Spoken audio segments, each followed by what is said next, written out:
আজ অনেকের কাছে প্রশ্ন বা কিছু কিছু মানুষ আজ একটি প্রশ্ন তুলেন যে এই যে আজকের এই মাফিয়া সরকার, এই ভোট ডাকাত নিশিরাতের অবৈধ সরকার, এরা দেশকে যে অবস্থায় নিয়ে গিয়েছে, বিএনপি কি পারবে?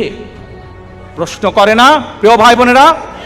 আসুন, যদি কেউ পারে, BNP can do it, BNP can deliver. আমি শুধু কথার কথা বলছি না। 1975 সালে একদলীয় বাকশাল তৈরি হয়েছিল।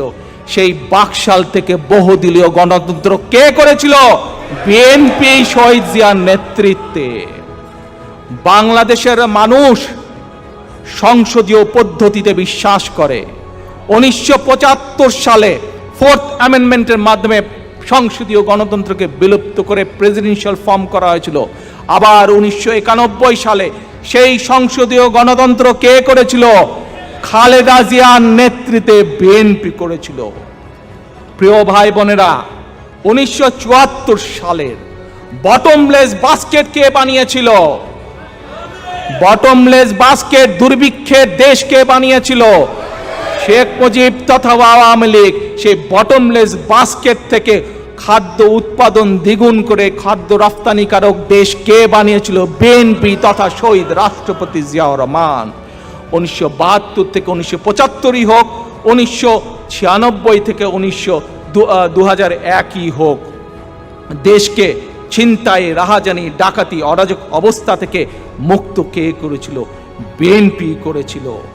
বাকশাল আমলে যে উচ্চ আদালতের বিচারকরা আছেন, তাদের চাকরি থাকবে কি থাকবে না সেটি শেখ মুজিব নিজের হাতে নিয়ে এনেছিল। পরবর্তীতে শহীদ রাষ্ট্রপতি জিয়াউর রহমান জনগণের ক্ষমতায় বিশ্বাস করেন, জনগণের শাসনে বিশ্বাস করেন, আইনের শাসনে বিশ্বাস করেন। সেই আত্মবিশ্বাস ছিল বলে সেই ক্ষমতা তিনি জুডিশিয়াল কাউন্সিলকে উনি দিয়ে দিয়েছিলেন। প্রিয় ভাই বোনেরা, বেগম খালেদা জিয়ার হাত ধরেই বাংলাদেশে বিএনপি 91 সালে 80,000 কলকারখানা তৈরি করেছিল দেশের অর্থনীতিকে শক্তিশালী করার জন্য।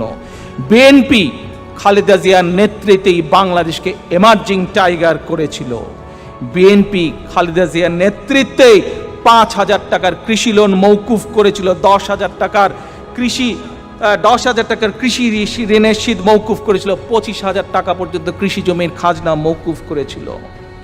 বিনা বেতনে ডিগ্রি পর্যন্ত মেয়েদের শিক্ষা ব্যবস্থা বিএনপি করেছিল। প্রিয় ভাই বোনেরা, বিএনপি পারে বলেই বিএনপি এই কাজগুলো করেছিল। কাজেই আজ যাদের মনে প্রশ্ন বিএনপি পারবে কিনা, বিএনপি অতীতে একবার নয়, দুইবার নয়, অনেকবার করে দেখিয়েছে যে একমাত্র বিএনপি করতে পারে।